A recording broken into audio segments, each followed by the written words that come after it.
गुजरात हिमाचल विधानसभा चुनाव की जारी मतगणना। गुजरात में नया रिकॉर्ड बनाने की ओर अग्रसर बीजेपी। 154 सीटों पर बनाई बढ़त। कांग्रेस को मात्र 18 सीटों पर ही बढ़त। हिमाचल में कांग्रेस बीजेपी में कांटे की टक्कर।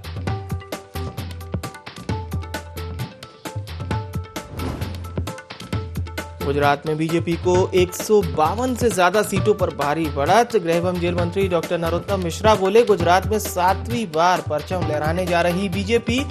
राहुल गांधी को जनता ने नकार दिया।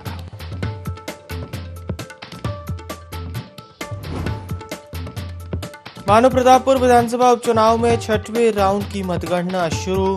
लगातार आगे चल रही हैं कांग्रेस की सावित्री मंडावी। दूसरे नंबर पर पहुंचे ब्रह्मानंद नेताम। सावित्री मंडावी को मिले करीब 20,000 वोट।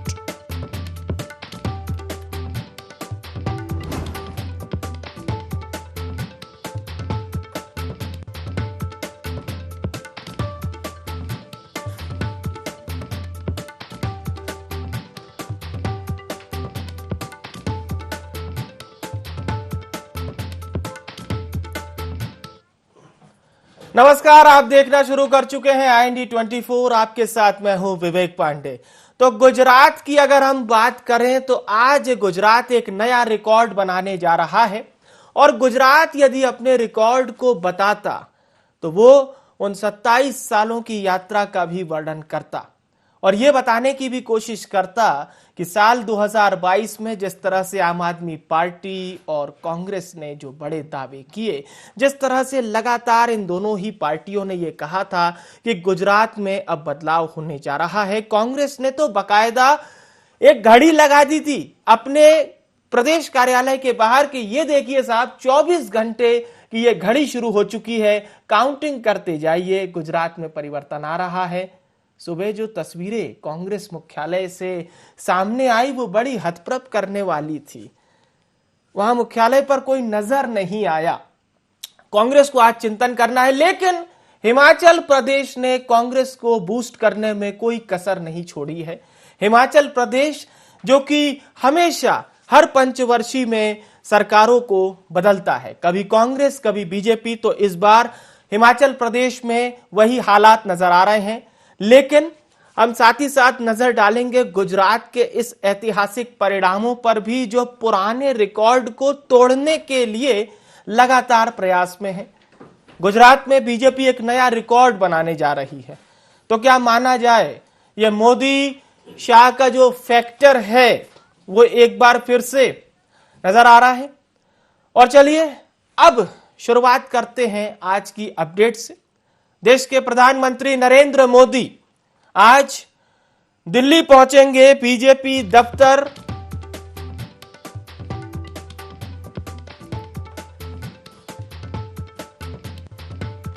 तो गुजरात में भारतीय जनता पार्टी को भारी बढ़त है। प्रधानमंत्री नरेंद्र मोदी आज बीजेपी कार्यालय पहुंचेंगे और ये बढ़त बताती है कि बीजेपी ने गुजरात में बहुत कुछ नहीं खोया है, यानी कि जो पहले से कयास लगाए जा रहे थे। हालांकि आम आदमी पार्टी को लेकर लोगों में एक उम्मीद जरूर जगी थी। स्वयं आम आदमी पार्टी को भी ये उम्मीद थी कि गुजरात में वो इस बार कुछ नया करेगी, पंजाब जैसा दोहराएगी। बहरहाल फिलहाल आम आदमी पार्टी तकरीबन 8 से 9 सीटों पर आगे चल रही है। और चलिए अब आपको बड़ा अपडेट बताते हैं रायपुर से। छत्तीसगढ़ के मुख्यमंत्री भूपेश बघेल भी दिल्ली रवाना होने वाले हैं। दोपहर 2 बजे वे दिल्ली रवाना होंगे। सीएम भूपेश बघेल और हिमाचल प्रदेश के चुनाव मतगणना की पल पल की जानकारी भी ले रहे हैं। भूपेश बघेल जो कि हिमाचल प्रदेश के सीनियर ऑब्जर्वर भी हैं, लगातार अलग अलग चुनाव में हमने उनकी भूमिका देखी है। कांग्रेस पार्टी के सर्वोत्तम चेहरों में से एक उनको आप कह सकते हैं। फिलहाल इस समय जिस प्रकार की सियासत चल रही है, ऑपरेशन लोटस से बचाने के लिए सभी विधायकों को रायपुर भी लाया जा सकता है, ये भी जानकारी मिल रही। सुनते हैं क्या कुछ कह रहे हैं सीएम भूपेश।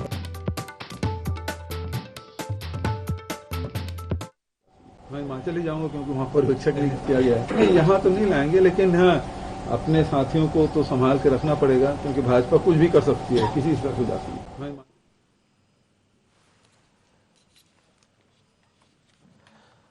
तो सुना आपने मुख्यमंत्री भूपेश बघेल।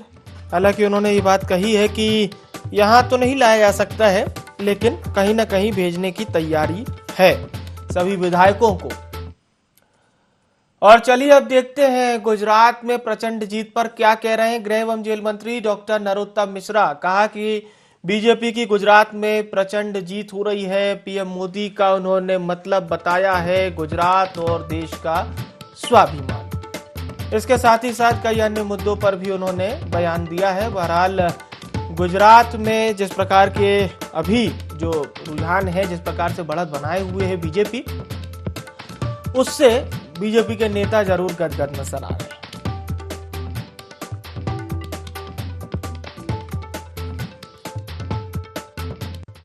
भारतीय जनता पार्टी की प्रचंड जीत गुजरात में 3/4 सीटों पर बढ़त बनाए हुए। हिमाचल में कांटे की टक्कर और वहां भी सरकार बनाएंगे। माननीय मोदी जी का नेतृत्व, माननीय मोदी जी का मतलब विकास, माननीय मोदी जी का मतलब देश का स्वाभिमान, माननीय मोदी जी का मतलब गुजरात का स्वाभिमान, माननीय मोदी जी का मतलब एक वैश्विक नेतृत्व, माननीय मोदी जी का मतलब 370 का हटना, माननीय मोदी जी का मतलब 35A का हटना, माननीय मोदी जी का मतलब अयोध्या में भगवान श्री राम का शिलान्यास होना, माननीय मोदी जी का मतलब काशी कॉरिडोर का बनना, माननीय मोदी जी का मतलब महाकाल लोक का बनना, माननीय मोदी जी का मतलब भगवान राम के मंदिर का निर्माण होना। मोदी जी अगर राम मंदिर बनवाते हैं तो IIM, IIT और एम्स का निर्माण भी करते हैं। माननीय मोदी जी अगर लॉकडाउन लगवाते हैं तो 85 करोड़ लोगों को निःशुल्क खाद्यान्न भिजवाते हैं, 20 लाख करोड़ का पैकेज दिलवाते हैं। माननीय मोदी जी अगर ताली थाली और मोमबत्ती जलवाते हैं तो 18,000 गांव के अंदर निःशुल्क लाइट भी भिजवाते हैं। माननीय मोदी जी अगर स्टैच्यू ऑफ यूनिटी बनवाते हैं तो माननीय मोदी जी वार मेमोरियल भी बनवाते हैं। माननीय मोदी जी अगर CAA लेके आते हैं तो रोहिंग्याओं को भी भगाने की पहल करते हैं। दुश्मन की आंखों में आंखें डालने वाला एक प्रधानमंत्री इस देश को मिला है।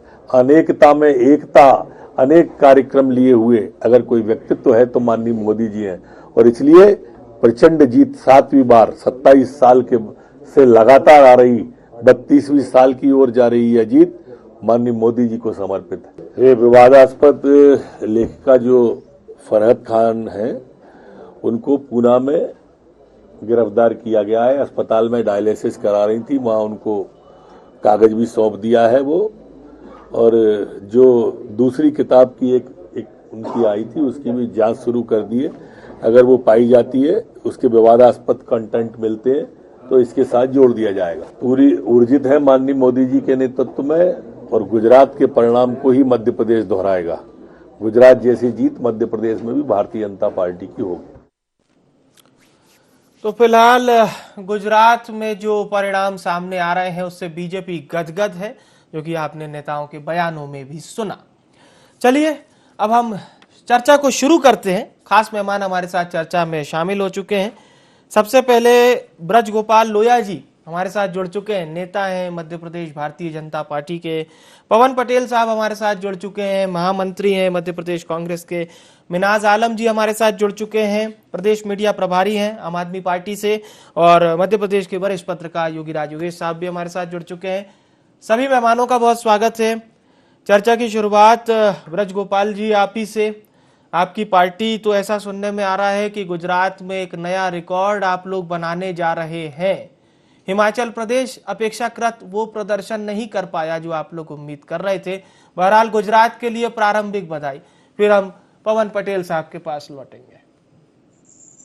नहीं, मैं आपने बधाई दी उसके लिए धन्यवाद। ये जो हमारे काम है और काम करने का जो तरीका है, उन दोनों की जीत है कि आज लगातार 32 साल वहां सरकार में होने के बाद हम एक नया कीर्तिमान बनाने जा रहे हैं कि जो 2002 के चुनाव में 127 सीट जीते थे, उससे भी कहीं बहुत ज्यादा आगे आकर मतदाताओं ने हमें आशीर्वाद दिया और आज हम 150 से 156-57 सीट गुजरात में जो जीतने जा रहे हैं उसके लिए जनता का बहुत बहुत आभार, उनका अभिनंदन कि उन्होंने विकास की राजनीति को गुजरात में पसंद किया और उस पर हमेशा की तरह इस बार फिर अपनी मोहर लगाई कि गुजरात की जनता और देश की जनता जो मैं विकास का मॉडल है ब्रज गोपाल जी बहुत अच्छे दूरदृष्टा हैं।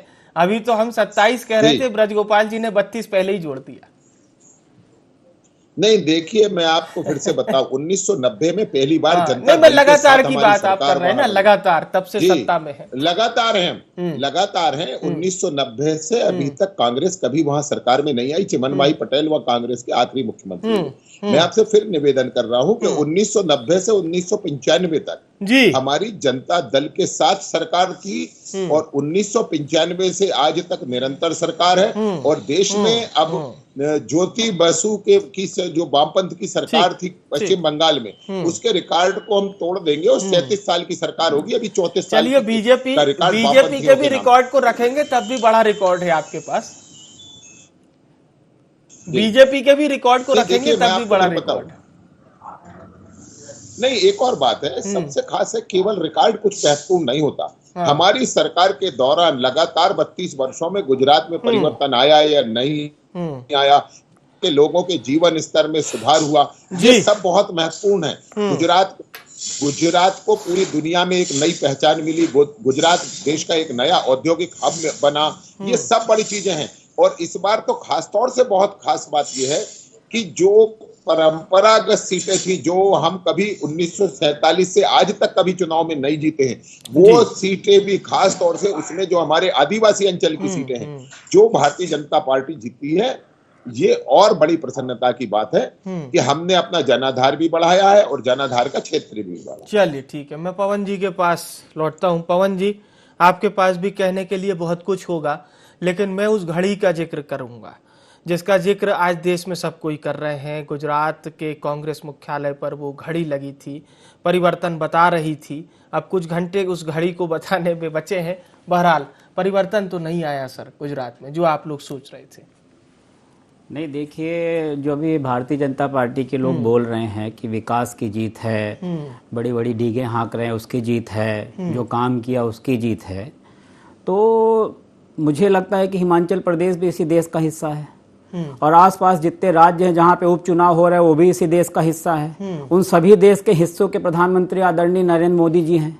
ऐसा नहीं कि गुजरात बस के प्रधानमंत्री आदरणीय नरेंद्र मोदी जी हों। यूपी में उपचुनाव हो रहे हैं, वहां क्या हालत देख रहे हैं, भारतीय जनता पार्टी हार रही है।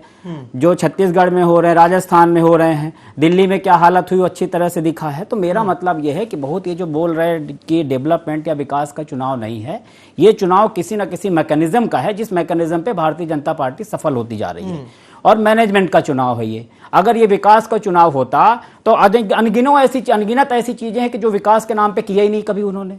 ये देखिए, सिंपल सी बात क्या, भारतीय जनता पार्टी और कांग्रेस में बेसिक अंतर क्या है।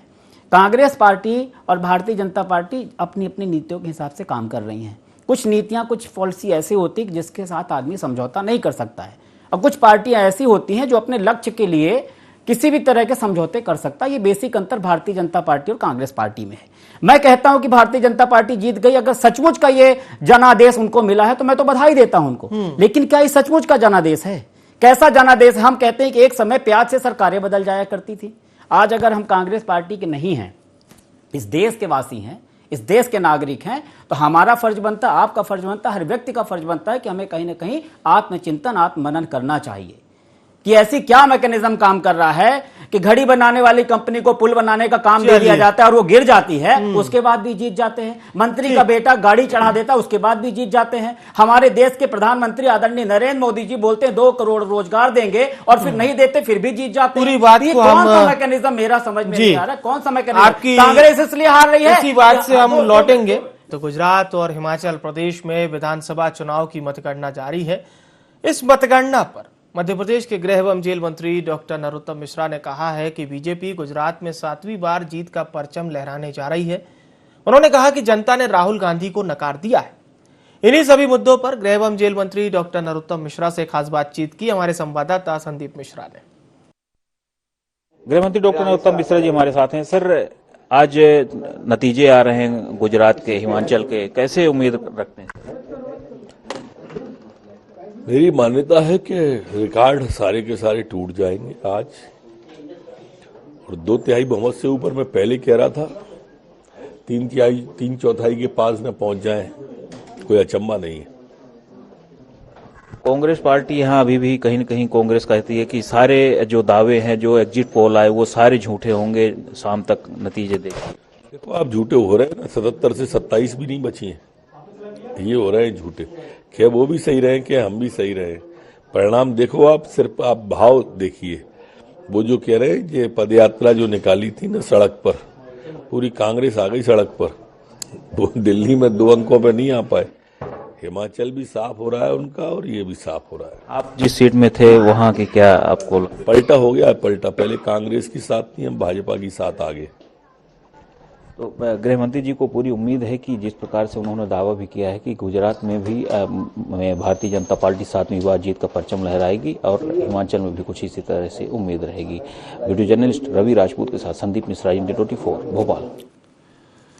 तो फिलहाल इस तरह के बयान आते रहेंगे। एक बार फिर से हम चर्चा में जुड़ते हैं। पवन पटेल जी, आप अपनी बात को कंप्लीट कीजिए, क्योंकि आप ही की बात से हमने ब्रेक लिया था। जी, मैं वही बोल रहा हूँ, जैसे नरोत्तम मिश्रा जो उसके पहले जो आपने बाइट दिखाई थी उसमें 20 लाख करोड़ के पैकेज की बात की थी कोरोना के समय, तो मैं भी उन्हीं के स्टाइल में बोलता हूँ कि वही मोदी है जो 20 लाख करोड़ का पैकेज की घोषणा कर दी, लेकिन वो पैसे कहाँ गए किसी को नहीं मिले। हमको आज तक एक व्यक्ति नहीं मिला कि उस पैसे से किसी को किसी तरह की राहत मिली हो। ये वही नरेंद्र मोदी जी 2 करोड़ रोजगार की बात करते हैं और फिर 2 करोड़ रोजगार नहीं देते, फिर भी इनकी सरकार आ जाती है, पता नहीं क्यों। ये वही नरेंद्र मोदी जी 100 दिन में काला धन लाने की बात करते हैं और फिर 100 दिन में काला धन नहीं लाते, फिर भी इनकी सरकार बन जाती है। तो हमारा ये क्या मैकेनिज्म काम कर रहा है, किस तरह से ये जीत रहे हैं, बात उस पर हमें सोचना चाहिए, हमें चिंतन करना चाहिए, हमें मनन करना चाहिए। नहीं तो आज अगर हमारे समाज और हमारे देश के अगर ये सब मायने बेमानी हो जाएंगे तो मुझे नहीं लगता कि फिर नैतिकता की कोई बात बचेगी कि जिस क्षेत्र में कि मंत्री के बेटे किसान के ऊपर गाड़ी चढ़ाते वहां जीत जाते हैं, जिस जगह से मनीषा जैसे उसके साथ रेप होता है और आधी रात में उसको अंत्येष्टि दे दी जाती वहां दे दी जाती, वहां ये जीत जाते हैं।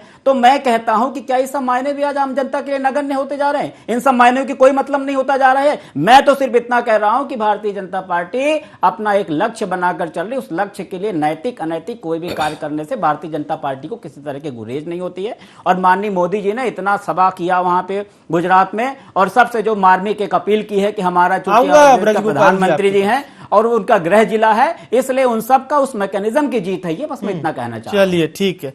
मिनहाज आलम जी, जो चमत्कार आप लोगों ने एमसीडी में किया, और भगवंत मान जी कह रहे थे कि देखिए प्रेडिक्शन क्या कह रहे थे और नतीजे क्या आए। उन्होंने कल एक बात बहुत अच्छी ये भी कही थी कि कल भी जब नतीजे आएंगे तो प्रेडिक्शन धरे के धरे रह जाएंगे। बहरहाल ऐसा कुछ हुआ नहीं है, क्योंकि आप लोगों को बहुत उम्मीद थी गुजरात से। जी विवेक जी, सबसे पहले तो मैं आपके चैनल के माध्यम से दिल्ली और गुजरात की जनता और आपके जितने भी दर्शक हैं सबका आभार व्यक्त करता हूं, क्योंकि देश की राजधानी दिल्ली ने देश को एक दिशा निर्देश दिया है कि बदलाव की राजनीति हो सकती है, वो संभव है।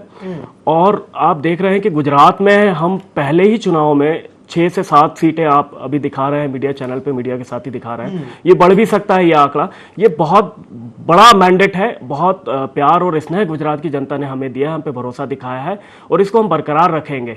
रहा सवाल कि जो हमारा प्रेडिक्शन था, प्रेडिक्शन से हम बहुत पीछे रह गए हैं, लेकिन उसका आकलन करेंगे, समीक्षा करेंगे और दोबारा पूरी तैयारी से, पूरी निष्ठा और ईमानदारी से जनता ने जो हम पे भरोसा दिखाया है जिन सीटों पे, वहां पे उन विधानसभाओं को हम मॉडल बना के आगे चलेंगे और अरविंद जी का जो मॉडल है, विकास का मॉडल है, उस मॉडल को पेश करेंगे। और ये सीटें इसके बाद जब हम चुनाव में आएंगे तो आप देखेंगे कि बहुत बड़ा परिवर्तन गुजरात की जनता हम पे भरोसा दिखाएगी पुनः, और हम सरकार भी बनाएंगे, ऐसा भी समय आएगा।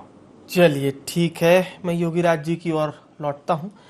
योगीराज जी, जब हमने देखा कि एमसीडी चुनाव में, एमसीडी का जिक्र इसलिए कर रहा हूं क्योंकि 10-15 दिनों से सही में ऐसा लग रहा था ये नगर निगम का चुनाव नहीं है, वाकई कोई विधानसभा चुनाव हुआ है। एमसीडी चुनाव में हमने देखा कि कांग्रेस का वोट बैंक शेयर हो गया आम आदमी पार्टी में। यही उम्मीद आम आदमी पार्टी को अन्य राज्यों से भी थी कि जनता कांग्रेस से नाराज हो तो उसका वोट बीजेपी को ना चला जाए, उसका वोट शेयर हो और आम आदमी पार्टी को जाए। और ये कमोबेश आम आदमी पार्टी को इस तरह के वोट मिले भी हैं। लेकिन गुजरात में ऐसा नहीं होता है। गुजरात में जो भी कांग्रेस की सीटें उनके हाथ से छिटकी हैं वो बीजेपी के खाते में पहुंच गई। ऐसा देखिए, गुजरात गढ़ है प्रधानमंत्री नरेंद्र मोदी जी का, और नरेंद्र मोदी की एक्सेप्टेबिलिटी न केवल गुजरात में, बाकी पूरे देश में ये सब देख रहे हैं। और दूसरी बात ये कि वाकई मुख्य विपक्षी दल कौन था? कांग्रेस। कांग्रेस काम की बात ना करती हुए गाली गलौज पे उतर आई। कोई कह रहा है किसी ने किसी को औकात दिखा रही है, कोई प्रधानमंत्री को लेकर टारगेट कर रहा है, कोई प्रधानमंत्री की माताजी को लेकर टारगेट कर रहा है। तो जब इस तरह की बातें होती हैं तो ये जो मैंडेट गया ना, ये बिल्कुल एक तरफा गया है जी। मतलब थोड़ा बहुत भी ऐसा वैसा नहीं है ये, मतलब ऐसा है कि लोगों ने इसको, ये गुस्से का मैंडेट है जी। लोगों को या तो ये लगा कि हमारे प्रधानमंत्री का अपमान किया गया है, प्रधानमंत्री की माता का अपमान किया गया है, क्योंकि इतना एक तरफा बहुत ऐसी स्थिति में आता है जब जनता बहुत बुरी तरह चढ़ी हुई हो।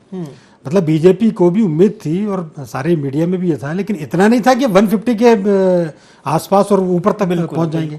तो ये कहीं ना कहीं एक रोष है, ये जो लोगों को लगा, लोगों ने उसको प्रधानमंत्री का अपमान को लोगों ने अपमान माना, ये ऐसा मैं मानता हूँ।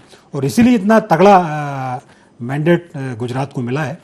और कांग्रेस ने तो एक तरह से देखा जाए तो गिव अप ही कर रखा था वहाँ, मतलब उसने तो शुरू दिन से ऐसा कुछ लगा ही नहीं कि कांग्रेस वहाँ फाइटिंग की पोजीशन में है भी या वो लड़ने की इच्छुक भी है।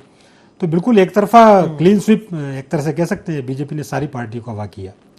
चलिए, ये क्लीन स्वीप है। ब्रज गोपाल जी, आप कुछ कहना चाह रहे थे, पहले वो बात कंटिन्यू कर लीजिए। नहीं, देखिए, मैं तो सबसे पहले आग्रह ये करना चाहता था कि हम एक लोकतंत्र में निर्वास करते हैं और लोकतंत्र में हमेशा जनता ही सर्वोच्च है। आप उसके निर्णय पर प्रश्न चिन्ह खड़ा नहीं कर सकते। यदि आपको जनता के निर्णय पर प्रश्न चिन्ह है, उसका मतलब है कि आप आज भी सामंती वृत्ति के भीतर जी रहे हैं। आज भी आप अपने आप में ये मानते हैं कि हम राजतंत्र है और एक परिवार इस देश में राज्य करने पैदा हुआ है। मैं पवन पटेल जी आपसे आग्रह करना चाहता हूं कि बजाय इतनी बातें करने के एक बार गंभीरता पूर्वक अपने आप पर चिंतन कीजिए, जैसे भारतीय जनता पार्टी करती है। और केवल हम ही नहीं और एक राज्य नहीं, गुजरात के में तो आज एक ऐसा अभूतपूर्व मैंडेट आया है कि उसमें आपको जो विपक्ष का औहदा मिलना था वो भी आपने खो दिया है। अब आप देखिए कि आप विपक्ष में भी कहीं नहीं है। आप देख लीजिए जरा, इस दृश्य को जरा देखिए कि आप विपक्ष में कहां बचे। पश्चिम बंगाल में जहां 77 सीट थी, आप शून्य पे आ गए।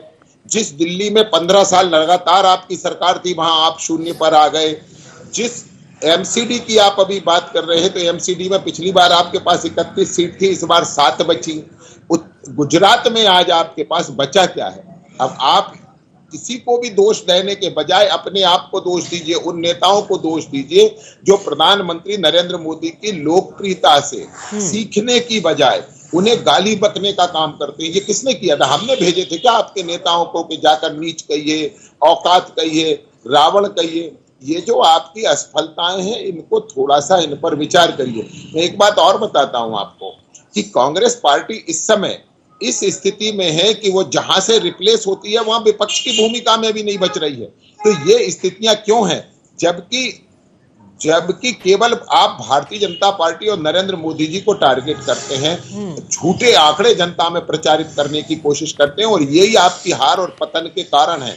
इस पर थोड़ा सा गंभीरता से विचार करिए। और मैं एक बात और बताऊं, नरेंद्र मोदी जी का जहां तक सवाल है, वो इस देश की नहीं पूरे विश्व की राजनीति में एक ऐसा उभरता चमकता हुआ सूर्य है कि उनकी ओर धूल फेंकने वाला व्यक्ति स्वयं धूल दूसरित होता है, दूसरे उन पर कोई फर्क नहीं पड़ता है। और ये बार बार के चुनाव परिणाम आपको आगाह कर रहे हैं, आपको बता रहे हैं, परंतु आप इस बात को ना तो स्वीकार करना चाहते और ना मानना चाहते कि आप लोगों ने तो जैसे कसम खा ली है कि हम कांग्रेस को कहीं बचने नहीं देंगे। तो ये जो स्थितियां हैं, आज हम तो आपसे कह रहे हैं ना कि हम उतना बेहतर नहीं कर पाए एमसीडी में, दिल्ली में हम स्वीकार करते हैं कि हम उतना बेहतर नहीं कर पाए। हिमाचल में हम उतना बेहतर नहीं कर पाए। हम किस कारण से, आप ये देखिए हिमाचल प्रदेश में आज का परिणाम कि भारतीय जनता पार्टी को कांग्रेस से 2% ज्यादा वोट मिला है। इसके बावजूद सीटों में आप आगे दिखाई दे रहे हैं।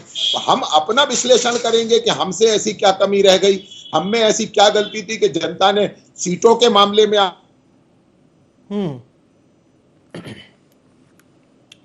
गाली बकने का काम करते हैं। उस समय हम सीखने का काम करते हैं, कहीं हम ऐसा ना कर दे जो आप गलतियां कर रहे हैं। तो महत्वपूर्ण लोकतंत्र में यह है कि जनता जो होती है उसका निर्णय अंतिम है, और उस निर्णय को स्वीकार करना ही लोकतंत्र को स्वीकार करना है। चलिए उसमें ये नहीं मैं है आपकी बात पर जवाब लूंगा पवन जी से। तो तकरीबन 150 सीटों पर बीजेपी फिलहाल आगे चल रही है और इसी हिसाब से अगर यही नतीजे मान लीजिए बनते हैं, 10 सीटें कम भी हो जाती है, तो 2002 का जो ऐतिहासिक रिकॉर्ड है बीजेपी का, नरेंद्र मोदी के समय बना था 127 सीटों का, उसे बीजेपी तोड़ सकती है। यानी भूपेंद्र पटेल एक नया इतिहास रच सकते हैं। चर्चा में फिर से जुड़ते हैं और ब्रज गोपाल जी अपनी बात रख चुके थे, अब हम पवन पटेल जी से जवाब लेंगे कि हिमाचल में अच्छा प्रदर्शन कांग्रेस का है अपेक्षाकृत गुजरात से, तो लेकिन ये भी पूछेंगे पवन जी कि 77 सीटों से ये क्यों अब 20 सीटों पर आप लोग धीरे धीरे पहुंच रहे हैं? इतना बड़ा ये जो फासला है 57 सीटों का, ये कांग्रेस कहां मतलब क्या जनता का वोट प्रतिशत आपको नहीं मिला? या जो बात ब्रजगोपाल जी कह रहे हैं कि प्रधानमंत्री के खिलाफ जो टिप्पणी हुई, गुजरात की जनता भावुक होती है, दिल से फैसले लेती है, तो क्या ये वो दिल से लिया फैसला है? नहीं लोया जी, मैंने सबसे पहले डिबेट में अगर आप देखेंगे, सबसे पहले मैंने कहा कि अगर ये जनता का जनादेश है तो हम इसका स्वागत करते, स्वीकार कर रहे हैं। ये सबसे पहले हमने बोला, जो उन्होंने बोला कि स्वीकार करना सीखो, हमने सबसे पहले यही बोला। और दूसरा हमने बोला, हमने कोई प्रधानमंत्री जी से अगर क्वेश्चन करना, अगर हम विपक्ष में है तो हमारा फर्ज बनता है कि हम प्रधानमंत्री जी से क्वेश्चन करें।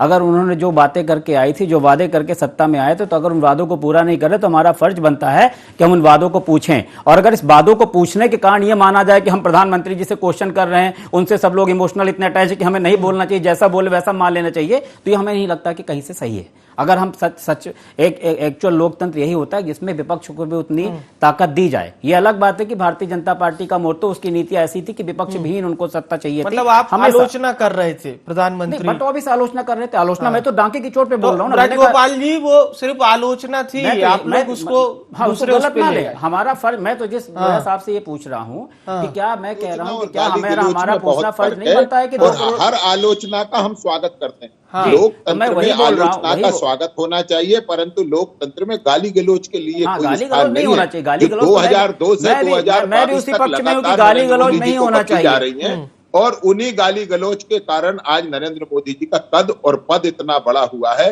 कि जितना मैंने आपसे कहा था कि जितना सूरज की तरफ आप थूकने की कोशिश करेंगे वो आपके ऊपर ही आने वाला है, उससे उनकी सेहत को कोई फर्क नहीं पड़ता। और मैं आपसे फिर कहता हूं, ऐसा कोई शब्द आप देखिए, मौत का सौदागर सबसे पहले उपयोग किया गया शब्द है, और उससे लेकर आज रावण नीच औकात कहां तक पहुंचे। ये वही मैं कह रहा हूं ना आपसे कि जितना गाली उनको बकी गई, उतना उनका कद और पद बढ़ते गया। कहावत का जिक्र कर रहे हैं ब्रजगोपाल जी। अब ये कहावत बड़ा अच्छा ही बोल रहे हैं, मुझे तो नहीं लगता ऐसी कहावत को यहाँ पे फिट करना चाहिए। खैर, आपको लग रहा होगा आप सत्ता में हैं, आप बड़े हैं, तो अच्छा ही बोल रहे होंगे, हम बोलेंगे कुछ भी तो गलत बोलेंगे। लेकिन मेरा मतलब ये है कि हमें क्वेश्चन करना चाहिए कि जब एक समय सरकारें प्याज का रेट बढ़ने से बदल जाती हैं, तो ऐसा क्या चमत्कार है कि रेट बढ़ता जाएगा, ना दान, पेट्रोल, महंगाई, बेरोजगारी सब बढ़ती जाएगी, फिर भी हम सत्ता में बनाएंगे। हम तो यही क्वेश्चन पूछ रहे हैं कि क्या ऐसा मैकेनिज्म काम कर रहा है? कहाँ बेरोजगारी आपके? 2 करोड़ रोजगार, ब्रजगोपाल जी 2 करोड़ रोजगार देने की बात नहीं की थी। मतलब हमारे कमलनाथ जी क्यों नहीं आएंगे? मैं बता देता हूँ, 2 मिनट हमारी बात सुन लीजिए ब्रजगोपाल जी, 2 मिनट छोटा हूँ, आपसे थोड़ा निवेदन करो, मेरी बात सुन लीजिए। मैं ये बोल रहा हूँ कि हम, आपको प्रश्न का उत्तर मिल जाएगा, ये कह रहा हूँ उत्तर मिल जाएगा। ये युग पवन जी मीडिया और सोशल मीडिया का है। आज देश की जनता ये जानती है कि वो जो पैसा चुका रही है वो जा कहां रहा है। क्या वो देश के, प्रदेश के विकास में जा रहा है? क्या वो देश की जनता के कल्याण में जा रहा है? या वो 2G 3G या जीजाजी में जा रहा है? ये जो जनता है ये सब देखती है, और इसलिए मैं आपसे कह रहा हूं, आपने 50 रिपोर्टिंग देखी होंगी मीडिया पर, जब लोगों ने ये तक कह दिया कि नरेंद्र मोदी जी को चुनने के लिए यदि हमें 500 रुपए प्रति लीटर पेट्रोल डलाना पड़ेगा तो भी हम डलाएंगे, मगर नरेंद्र मोदी जी के हाथ में नेतृत्व रखें। मैं आपसे नहीं कह रहा हूं, मैं आपसे फिर कह रहा हूं, ये इस देश की, गुजरात की जनता की कितनी रिपोर्टिंग आपने देखी होंगी। और मैं यही कहता हूं, 500 रुपए वाला तो जब लोगों को ये लगता है कि मेरा दिया धन इस देश और प्रदेश के विकास में लगता है, मुझे लगता है 500 रुपए हो जाएगा तो फिर जनता गाड़ी चलाना ही बंद कर देगी। अगला टारगेट लगता है आपका 500 रुपए ही करना है। शेयर कर दी। ये नहीं कह रहा हूँ पवन जी, एक, चलिए आप एक उदाहरण दे रहे हैं, ठीक है, ये सोशल मीडिया का युग है। सोशल और इसमें मीडिया पूरी दुनिया जी। के लोग ये जानते हैं हाँ। कि पूरी दुनिया में जब पेट्रोलियम के प्राइस 2 से 3 गुना हो गए तब भी भारत में वो मूल्य नियंत्रित रहे। आज हर व्यक्ति सब जानते हैं ये पढ़े लिखे लोगों का देश हो चुका है, ये आपके जमाने का देश नहीं है। ठीक है, देश जिसकी बदल छवि चुका है। आपने पवन ऐसी पटेल बना रखी थी जी, कि देश में झारखंड- व्यापक बदलाव आ गया है आपके समय से लेकर आज के समय, यानी बीजेपी के समय तक। नहीं, बदलाव आ गया है, मैं मान रहा हूं। तो मतलब अभी जो भारतीय जनता पार्टी के लोग कमलनाथ जी के संस में बोलते थे, मतलब हमसे क्या गलती हो गई कि हमने 10 दिन में कर्जा माफी करने के लिए किया, तो हमने 11वें दिन किया, इसलिए हम हार जाएंगे। और आपने बोला और किया ही नहीं तो आप नहीं हारोगे। ये तो हमारे समझ से परे है। हम तो यही बोल रहे हैं कि क्या हम आपने तो अरे 2 मिनट लोया साहब, मेरे सुन ली, मेरा गोपाल जी, लोया साहब, पवन जी की भी बात सुन लेते हैं। लोया साहब, उसे डिलीवर नहीं किया। सबकी चर्चा लोया साहब, मेरा भी निवेदन सुन बोलिए लीजिए। सर, लोया बोलिए। साहब, मैं बोल रहा हूं कि परम आदरणीय नरेंद्र मोदी जी, हमारे प्रधानमंत्री, हम सबके प्रधानमंत्री जी ने 2 करोड़ रोजगार देने का वादा इस देश और प्रदेश की जनता से नहीं किया था क्या? या आप हाँ ना में जवाब दे दीजिए। क्या 100 दिन में काला धन लाने की बात नहीं की थी? नहीं मिल रहा है। अरे लोया साहब, ये गलत बात है। अरे हम देखिए, बहुत हमारा थोड़ा सा मानने का प्रयास करिए। हम आपसे निवेदन कर रहे हैं, आपसे बहुत छोटे हैं, हमारी बात को भी तो सुन लीजिए। अब सत्ता के नशे में इतना मदहोश नहीं हो जाना चाहिए आदमी, क्योंकि हम लोग कुछ कुचलते हुए चले जाओ। सुनो तो मेरी बात। नहीं, हम नहीं है सत्ता के मद में। जो मदहोश थे वो तो आज सत्ता से बाहर हो गए। हम कैसे होंगे पवन जी? क्योंकि हम तो निरंतर सरकार में, क्योंकि हम मदहोश नहीं है। ठीक है, अच्छी बात कही आपने, मदहोश होना भी नहीं चाहिए। मेरा निवेदन ये था। तो क्या माननीय नरेंद्र मोदी जी ने ये वादे नहीं किए थे? क्या मैं गलत बोल रहा हूं? क्या मैं झूठ बोल रहा हूं? क्या हमारे यहाँ के मध्य प्रदेश के जहां के हैं हम, क्या माननीय शिवराज सिंह चौहान साइकिल मार्च नहीं करते थे जब आधा रुपए पेट्रोल में बढ़ता था? तब आप कंडीशन दूसरी थी, आज कंडीशन दूसरी है। आज आप इतनी बड़ी बड़ी बातें करते। प्रधानमंत्री आपदा कोष होने के बाद भी पीएम केयर फंड क्यों खोला आपने? कोरोना की बात करते, कोरोना जैसे आपने रेमडेसिविर इंजेक्शन नहीं दिलवा पाए, ऑक्सीजन से कितने लोगों की जान चली गई, उस मंजर भूल गए क्या आप? नोटबंदी के समय क्या था? आप दारू की दुकान में नोट चलती थी, वो सब मेरा निवेदन है कि ये सब चीजें भी हैं, ये सब बातें हैं जो आम जनता को देखना चाहिए, आम जनता सोचना चाहिए। मैं इसलिए नहीं बोल रहा हूँ कि मैं कांग्रेस का हूं, मैं इसलिए बोल रहा हूँ इस देश और प्रदेश का बासिंदा हूं, तो हर व्यक्ति का फर्ज बनना चाहिए कि क्या मैकेनिज्म काम कर रहा है, किस टाइप से मैनेजमेंट से आप लोग जीत रहे हैं, उस पर सबको चिंतन करना चाहिए। बिल्कुल, ये बहुत अच्छी। और मैं योगी राज जी से इसका सवाल भी लूंगा, इसका जवाब भी लूंगा। मिन्हाज जी, अब आप लोगों के पास क्या मौका है? क्या चर्चा आप लोग अब करेंगे? क्या मंथन करेंगे? क्योंकि गुजरात आपके हाथ में आना तो बहुत दूर की बात है, जो एक्सपेक्ट आप लोग कर रहे थे वहां से भी बहुत दूर है गुजरात। विवेक जी, इस चुनाव ने एक बहुत अच्छा संदेश दिया है। अगर आप ध्यान दें तो पहले एक चर्चा आम थी कि आम आदमी पार्टी कांग्रेस को हराती है। ये बड़ी आम चर्चा थी, वो सोशल मीडिया हो या लोग हो, फुटकर मतलब चौक चौराहा हो, नुक्कड़ हो, बस्ती बस्ती, हर जगह एक चर्चा आम थी कि आम आदमी पार्टी है ना कांग्रेस को नुकसान पहुंचाती है। लेकिन दिल्ली में आप देखिए 400 सांसद, 7-8 राज्य के मुख्यमंत्री और केंद्र मंत्री, 17 केंद्र मंत्री, जेपी नड्डा जी के पास दिल्ली चुनाव एमसीडी का प्रभार, मोदी जी का पोस्टर पे फोटो, वहां लोकल लीडरशिप तो है नहीं। मोदी जी, ये भारतीय जनता पार्टी पूरे देश में सिर्फ एक ही चेहरे पे चुनाव लड़ती है, मोदी जी के चेहरे पे, ये तो स्पष्ट है। उनके पास और कोई नेतृत्व है नहीं ऊपर से नीचे तक। ये तमाम चीज होने के बाद उनके पास फिर हमारे नेताओं को परेशान करने के लिए ईडी, सीबीआई, वो सब पूरे देश ने घटनाक्रम देखा। इसके बाद पिछली चुनाव की तुलना में भारतीय जनता पार्टी 80 सीटें हारी है और आम आदमी पार्टी 80 सीटें प्लस में। ये बहुत बड़ा संदेश है कि आज एक चीज और स्पष्ट हो गई है। जी। चर्चा में हम सभी लौट रहे हैं। मध्य प्रदेश के मुख्यमंत्री शिवराज सिंह चौहान को सुनते हैं। उसने सिद्ध किया है कि वास्तव में वो कल्प वृक्ष हैं। जनता असीम श्रद्धा उनके प्रति रखती है। जो विकास का मॉडल उन्होंने गुजरात मॉडल के रूप में दिया, वो अब देश और दुनिया के कई राज्यों को दिशा दिखा रहा है। इस अभूतपूर्व, बल्कि अभूतपूर्व शब्द भी छोटा पड़ता है, विजय के लिए गुजरात की जनता के प्रति हृदय से आभार। राहुल जी भारत जोड़ो यात्रा कर रहे हैं, ऐसा ना हो बाद में उनको कांग्रेस खोजो यात्रा करनी पड़े। 20 के नीचे कांग्रेस का सिमट जाना अपने आप में कांग्रेस की स्थिति क्या है इसका प्रकटीकरण भी करता है। अब वो सोचे ना सोचे, लेकिन सचमुच में ये भारतीय जनता पार्टी के लिए ये विजय अद्भुत है, अभूतपूर्व है। पर दिग्विजय सिंह ने फिर से ईवीएम पे सवाल खड़े किए। वो तो पहले से ही तैयारी कर लेते हैं। सबसे सॉफ्ट टारगेट अगर कोई उनका होता है हार के लिए तो वो ईवीएम ही होती है, और इसलिए दुनिया सच्चाई जानती है। अब उनको कोई इतनी गंभीरता से लेते ही नहीं। सर आपने भी कई जगह प्रचार हिमाचल में अभी रुझान आए हैं, मुझे विश्वास है कि भारतीय जनता पार्टी ही जीतेगी। सर आप भी कई जगह गए थे गुजरात में, कैसे रहा था पूरा माहौल क्या? ये हमने तब भी कहा था कि जनता का एक तरफा प्यार और विश्वास मोदी जी के प्रति था, जो सड़कों पे दिखाई देता था, लोगों के चेहरों से प्रकट होता था। बोलते समय जो भाव लोगों के देखते थे, उस भाव से भी यही प्रकट होता था कि लोग भारतीय जनता पार्टी के, विशेषकर प्रधानमंत्री श्रीमान नरेंद्र मोदी जी के साथ। धन्यवाद। तो मुख्यमंत्री शिवराज सिंह चौहान भी गदगद हैं, गुजरात के नतीजों से होना भी चाहिए। और चलिए अब आपको भानु प्रतापपुर क्या अपडेट है ये बताते हैं। 9वें राउंड की गिनती पूरी हो चुकी है। कांग्रेस प्रत्याशी सावित्री मंडावी आगे चल रही हैं। अब तक उन्हें 30,196 वोट मिल चुके हैं और बीजेपी प्रत्याशी ब्रह्मानंद नेताम बहुत ही पीछे 15,778 वोट उन्हें मिले हैं, यानी आप डिफरेंस समझ सकते हैं।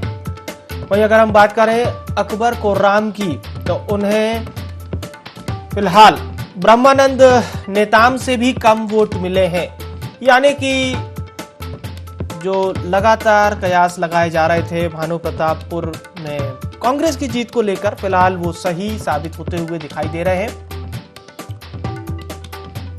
तो लगातार मतगणना जारी है और 9वें राउंड की ये गिनती पूरी हो चुकी है। फिलहाल कांग्रेस यहां पर काफी आगे है। एक बार फिर से चलिए चर्चा में जुड़ते हैं और जो चर्चा हम मिन्हास जी से कर रहे थे, अब उस चर्चा को आगे बढ़ाते हैं और योगी राज जी से चर्चा करते हैं। योगी राज जी, जो बात पवन पटेल जी ने कही हो कि देश में महंगाई का मुद्दा रहा और भी कई अन्य मुद्दे रहे, गुजरात में जैसे कि हमने देखा था जीएसटी का मुद्दा भी बहुत चला था, नोटबंदी जीएसटी दोनों, लेकिन इन तमाम मुद्दों के बावजूद भी 2017 में बीजेपी को जीत मिली, अपेक्षाकृत कम मतों से जीती, लेकिन फिर 2022 अब बीजेपी का होता हुआ नजर आ रहा है गुजरात में। क्या जनता मूल मुद्दों पर वोट नहीं कर रही है, इसलिए इस तरह के नतीजे सामने आ रहे हैं? नहीं, ऐसा नहीं है। आप बताइए, अभी पटेल साहब इतनी जोर जोर से बोल रहे हैं कि साहब ये मुद्दा, वो मुद्दा, फलाना मुद्दा, ढिमका मुद्दा, तो ये गुजरात में जाके क्यों नहीं उठाया आपने? गुजरात में गिव अप किया कांग्रेस ने, ये शर्म की बात है। मतलब आप गुजरात का कैडर कांग्रेस का देश का सबसे बड़ा कैडर है, सबसे अच्छा कैडर था गुजरात का। कांग्रेस में सबसे अच्छा कैडर आपको कहीं नहीं मिलेगा। आप चुनाव नहीं लड़े वहां, आपके नेता यात्रा करते रहे, उनको फुर्सत ही नहीं मिली वहां। यदि आप ऐसा गिव अप करते चले जाओगे तो फिर मुद्दे आप टीवी और मीडिया की रिपोर्ट्स में आप उछालते रह जाओगे। आपको उन मुद्दे को मैदान में ले जाना पड़ेगा। आपको बोलना तो पड़ेगा ना साहब ये मुद्दे, तब तो जनता उस बारे में सोचेगी आप। पर जब आप बिल्कुल, मतलब मुझे तो आश्चर्य हो रहा है कि कांग्रेस जैसी लीडर जिसने देश पे इतने साल शासन किया हो तो गुजरात में जाके बिल्कुल जैसे करते हैं ना, सरेंडर कर दिया एक तरह से उन्होंने। तो ये विपक्ष के लिए भी है सोचने वाली बात है और मतदाताओं के लिए भी है कि भैया हम क्या केवल हमारे पास एक ही विकल्प रहेगा क्या सामने? आप जब तक तगड़े दावेदारी पेश नहीं करोगे तब तक जनता आपके बारे में विचार कैसा करेगी? तो आपको एकदम से चुनाव को इतना ज्यादा लाइटली नहीं लेना चाहिए था। दूसरा एक और बात है कि आम आदमी पार्टी भी जो इस तरह की बात कर रही है कि हम ऐसे जीत गए, वहां जीत गए, 400 सांसद दिल्ली में लगे हुए हैं, तो 400 सांसद प्रचार थोड़ी कर रहे थे बीजेपी का, एक बात। दूसरी बात, अरविंद केजरीवाल तो 200 से ज्यादा सीटें का दावा कर रहे थे, लेकिन 200 के भी बहुत नीचे आई उनकी सीटें। गुजरात में अरविंद केजरीवाल लिख के दे रहे थे कि हमारी सरकार बनेगी, लेकिन वहाँ 6 का आधा दर्जन का आंकड़े भी आप पार नहीं कर पा रहे। तो इस तरह के जो बड़बोले बयान है राजनीतिक पार्टियों को, वो ना तो फफते, और अभी तो आम आदमी पार्टी का शैशव मतलब उपस्थिति दर्ज करा रही है। ये तो बीजेपी का इस बारे में सोचना चाहिए कि जो पार्टी 27 साल बाद अपना मैंडेट बरकरार रखे हुए, 27 साल बाद आम आदमी पार्टी कहाँ हुई किसे नहीं पता, तो एकदम से ऐसे दावे करना, एकदम से बहुत बड़ी बड़ी बातें करना, ये किसी भी पार्टी को शोभा नहीं देता। यदि आपको चुनाव में जाना है तो असली मुद्दों पे आपको आना पड़ेगा, और वो मुद्दे को आपको जनता से सहमत होना पड़ेगा, जनता के दिल और दिमाग में उतारना पड़ेगा, वरना फिर ये होगा कि क्लियर कट जो मैंडेट गुजरात में मिला ऐसा सब जगह मिलेगा। फिर आपने तो 27 साल की बात करती, मुझे लगता है मिनाज जी तो 2024 में आम आदमी पार्टी सबसे बड़ा अगर कैंडिडेट अरविंद केजरीवाल को मान के चल रही है, और हम तमाम रिपोर्ट्स में भी देख रहे हैं कि वो तो सीधे चुनौती दे रहे हैं कि 2000 के चुनाव का एक और रिजल्ट आपको बता दूं, जितनी सीट मिली थी ना 67 सीट आम आदमी पार्टी को, केवल 35 सीट पे जीतेगी एमसीडी का मैंडेट पे दी आम आदमी पार्टी गई तो विधानसभा सीट होगा। चलिए, मैं ब्रज गोपाल जी, अब हमारी चर्चा का अंतिम दौर चल रहा है। एक ओवरऑल अंतिम प्रतिक्रिया आपकी कि गुजरात में किस तरह से आपको जीत मिली, और हिमाचल में क्यों आप लोग अपेक्षाकृत वो प्रदर्शन नहीं कर पाए जो गुजरात में होता हुआ दिखाई दे रहा है। देखिए, दोनों बातें हैं कि गुजरात में जो हमें विजय मिली है उसके लिए गुजरात की जनता का अभिनंदन। जो हम पीछे रह गए हैं हिमाचल प्रदेश में, उसके हम कारणों की समीक्षा करेंगे कि कैसे हुआ, हमारी तरफ से क्या कमी रही। परंतु जो प्रथम दृष्टया दिखाई दे रहा है वो ये है कि जो मध्य प्रदेश में हुआ था कि हमें ज्यादा वोट मिलने के बाद भी सीटें कम मिली, वही के वही हिमाचल प्रदेश में आज होता दिख रहा है कि वहां 44% से ज्यादा vote share Bharatiya Janata party को मिलते हुए भी सीटों की संख्या कम है। और उसमें बागियों की क्या भूमिका है, किसकी क्या भूमिका है, ये सब बिल्कुल निश्चित विषय है। और भारतीय जनता पार्टी निरंतर काम करने वाली पार्टी है। हम केवल चुनाव के दिन जागने वाले लोग नहीं है। हम अपनी जीत के कारणों की भी समीक्षा करते हैं और हार के कारणों की समीक्षा भी करते हैं।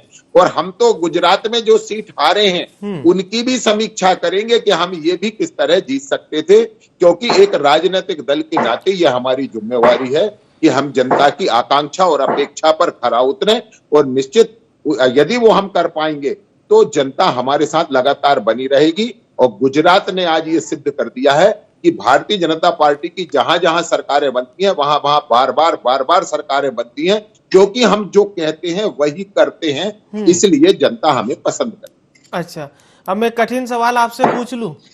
अब आज तो गुजरात से तो आप लोग एकदम गदगद है। 1 साल बाद लगभग हमें लगता है अब नई सरकार आ चुकी होगी मध्य प्रदेश में, छत्तीसगढ़ में। तो जैसा आप कह रहे हैं कि जहां बनती है तो वहां बनती चली जाती है, तो मध्य प्रदेश को लेकर भी यही प्रेडिक्शन होगा क्या ब्रज गोपाल जी का? देखिए मैं आपसे कह रहा हूं 2003 में पहली बार हमने सरकार बनाई, उसके बाद 2008 में बनाई, 2013 में बनाई। मैंने जैसा आपसे कहा था कि ज्यादा वोट पाने के बाद भी हमारी सीटें कम रह गई 2018 में, परंतु ज्यादा सीटों के बाद भी जो लोग अपनी सरकार नहीं संभाल पाए, कमलनाथ जी, और फिर हमें सरकार बनाने का अवसर मिला। और 2020 में जो चुनाव हुए उपचुनाव, उनमें फिर हमें विजय मिली। 2021 में जो चुनाव हुए उनमें फिर हमें विजय मिली। इसका मतलब यह है कि जनता आप पर विश्वास नहीं करती है, क्योंकि आप जो कहते हैं उसे डिलीवर नहीं करते। जबकि राजनीति डिलीवरी सिस्टम का नाम है, केवल 973 वचन पत्र, वादा, हाथ में गंगाजल, इसका नाम नहीं है, डिलीवर करने का नाम है। चलिए, ये बात तो अब पवन पटेल जी ही बता पाएंगे। पवन पटेल जी, जो आप लोग कहते हैं वो डिलीवर नहीं करते, इसलिए आपकी बनी हुई सरकार गिर जाती है, ये सही बात है क्या? वो उन्होंने गलत बोल दिया। डिलीवर तो करते लेकिन टाइम से नहीं, 1 दिन की लेट हो जाता है। जैसे 10 दिन में हमने कर्जा माफी का किया तो 11 दिन हो गए, इसलिए हमारी सरकार नहीं बनती, ये वो बोल रहे थे। और जो उन्होंने खुद ने बोला 500 रुपए पेट्रोल होगा तब भी हम मोदी जी को देंगे वोट। तो हम तो ये कह रहे हैं जिनका गुजरात चुनाव जीता, ये सरकारी मशीनरी का टोटली दुरुपयोग किया इन्होंने। चुनाव आयोग में कई सालों से पद खाली रहते, अचानक एक दिन वरिष्ठता को दरकिनार करके अचानक पद भर दिए जाते हैं, है ना। और हमारे माननीय नरेंद्र मोदी जी जब बंगाल में पुल गिरता तो बोलते भगवान पुल गिरा रहा, इस टाइप के स्टेटमेंट माननीय मोदी जी देते हैं, जो कि मुझे लगता है कि नहीं देना चाहिए। बस मैं ये चाह रहा हूं कि सत्ता के नशे में मदहोश ना हो, ना चूर चूर हो। जो जनता को उन्होंने वादे किए हैं उन वादों को पूरा किए। हम एक अपना जो हमारा धर्म है, हमारा कर्म है, हम विपक्ष के नाते आम जनता की आवाज उठाते रहेंगे। हम सत्ता के लिए कई सारी चीजें, हमारे जो मूल्य हैं उन मूल्यों के साथ हम समझौता समझौता नहीं कर सकते। ये हमारा दृढ़ निश्चय है, दृढ़ सत्य है। और जो राहुल गांधी जी की यात्रा की बात करें, राहुल गांधी जी की यात्रा का आज अगर ये मजाक उड़ा रहे हैं तो उस यात्रा का मजाक नहीं, उस देश और प्रदेश की जनता का मजाक उड़ा रहे हैं। क्योंकि जिस अपने भाव से उस देश पूरे प्रदेश की जनता उनके साथ जा रही है, जिस अपनेपन से जा रही है, भीड़ से ढोई हुई कोई भीड़ नहीं है। जैसे इनके प्रोग्राम होते हैं कि लगा देते हैं, पूरे परिवहन लगा दिया जाता है, उस टाइप की भीड़ ढोई हुई नहीं है। वो कहीं ना कहीं दुखी है, कहीं ना कहीं पीड़ित है। तो अगर ये सत्ता में, तो इनका फर्ज ये भी बनना चाहिए कि सत्ता के भूख को कम करते हुए आम जनता की आवाज को उठाएं। जो बड़े बड़े वादे करके आए थे उनको पूरा करने की दिशा में प्रयास करें। चलिए, आपने पूरा एक ओवरऑल प्रतिक्रिया भी दे दी और कांग्रेस पार्टी क्या सोचती है ये भी बता दिया। मिन्हाज जी, आपकी प्रतिक्रिया, गुजरात और हिमाचल दोनों जगह जिस तरह से प्रयास हुआ था लेकिन अब आपकी पार्टी नहीं आ पाई, कौन से ऐसे विषय होंगे जिस पर आप लोग अब मंथन करेंगे? विवेक जी, अभी इस पूरी डिबेट में एक चीज निकल के आई है कि हमेशा की तरह भारतीय जनता पार्टी और कांग्रेस एक दूसरे पे छीटाकशी, एक दूसरे पे आरोप प्रत्यारोप करेगी। दोनों ही पार्टी के लीडर और दोनों ही पार्टी का शीर्ष नेतृत्व हमेशा जनता के बीच में जाके वायदे करेगा, लेकिन उन वादों के ऊपर कोई काम नहीं करेगा। ये हिंदू मुसलमान, जात पात, ऊंच नीच, धर्म, इसकी राजनीति करेंगे। लेकिन एक जो उम्मीद की किरण है देश में जो दिख रही है, शिक्षा, स्वास्थ्य, बिजली, पानी, जो कोर मुद्दा आजादी के इतने साल बाद भी अगर इन मुद्दों पे कोई भी पार्टी रही, 2013 में हम आए राजनीति में, उसके बाद भी इन मुद्दों पे अगर हमें काम करना पड़ रहा है और इन मुद्दों को लेकर जनता के जो कोर मुद्दे हैं जिससे देश आगे बढ़ेगा, प्रदेश आगे बढ़ेगा, जनता को महंगाई से राहत मिलेगी, उनको शिक्षा, उनके बच्चों को अच्छी शिक्षा मिलेगी, वर्ल्ड क्लास स्कूल मिलेंगे, ये मुद्दे कहीं पीछे छूट गए हैं, जिसको सिर्फ आम आदमी पार्टी अरविंद केजरीवाल जी के नेतृत्व में दिल्ली, पंजाब, दिल्ली मॉडल तो हमारा था ही, पंजाब मॉडल पूरा तैयार हो चुका है।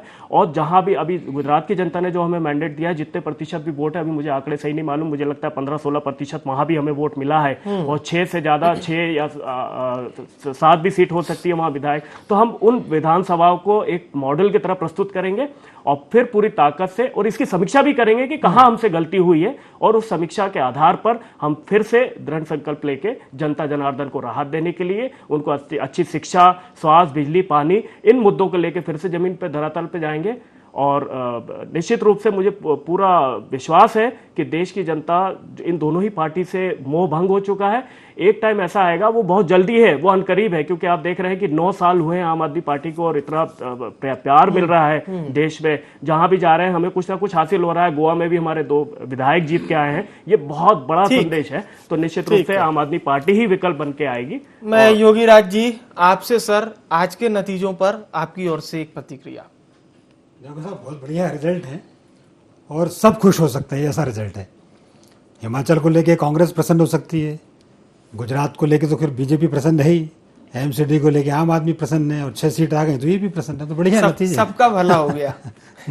चलिए ठीक है, तो एक हैप्पी एंडिंग के साथ हम भी इस प्रोग्राम को यहीं पर कंप्लीट करते हैं। बहुत बहुत धन्यवाद सभी सम्मानित जनों का। आपने अपनी पार्टी की ओर से प्रतिक्रिया दी और ये बताया कि किस तरह से आपकी पार्टी को आज जीत मिली। जिन्हें जीत नहीं मिली उनको भी इस बात की शुभकामनाएं तो दी ही जा सकती है कि भविष्य में आपका भी भला होगा, बशर्ते आपको जनता के भले के लिए काम करना होगा। तो 1990 से अगर हम गुजरात की इस पड़ाव की ये जो यात्रा है इसको देखते हैं तो जनता दल के साथ अलायंस करके बीजेपी ने सरकार बनाई थी, लेकिन सन 1995 आते आते तक वो सरकार नहीं चल पाई। पर 1995 से लेकर आज यानी कि साल 2022 से जब हम चर्चा कर रहे हैं और गुजरात में बीजेपी ही है, जाहिर सी बात है इसका महिमांडन अगर आप ना भी करें तो ये जरूर डिस्कशन के लिए एक बहुत बड़ा मुद्दा हो सकता है कि 27 सालों में बीजेपी ने वो कौन से मुद्दे थे जनता के जिस पर काम किए और विपक्ष क्यों उन मुद्दों को जनता के बीच में ले जाकर उतने मजबूती के साथ नहीं उठा पाया जिसे रिजल्ट के तौर पर वो भुना सके। ये विपक्षी पार्टियों के लिए भी एक सवाल होगा, लेकिन ये बीजेपी के लिए एक जवाब से कम नहीं है। बहरहाल गुजरात के नतीजे अब से कुछ ही देर में पूरी तरह से क्लियर हो जाएंगे, होते हुए भी दिखाई दे रहे हैं। इस पेशकश में इतना ही। मुझे यानी विवेक को दीजिए इजाजत। नमस्कार।